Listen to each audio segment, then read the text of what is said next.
এই বিড়ালকে কখনো আপনারা কষ্ট দিবেন না, বিড়ালকে আদর করবেন, বিড়ালকে ভালো মতো পুষবেন।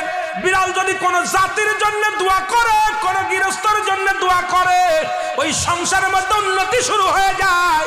ওই সংসারের মধ্যে আর এক নাম্বার হলো, যে ঘরে বিড়াল থাকে সেই ঘরে জিন আসতে পারে না, জিন বাস করতে পারে না।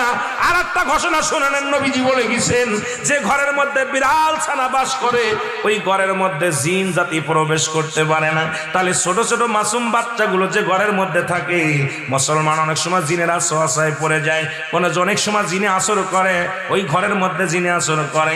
যে ঘরের মধ্যে বিড়ালকে আদর করে বিড়াল থাকে, ওই ঘরের মধ্যে বিলাই বিড়াল বিড়াল বিলাই বিলাই, এইটা যার ঘরের মধ্যে আছে এই ঘরের মধ্যে দুষ্ট জিনেরা আসতে পারে না। জোরে জোরে চিল্লায়া বলা যাবে না মারহাবা।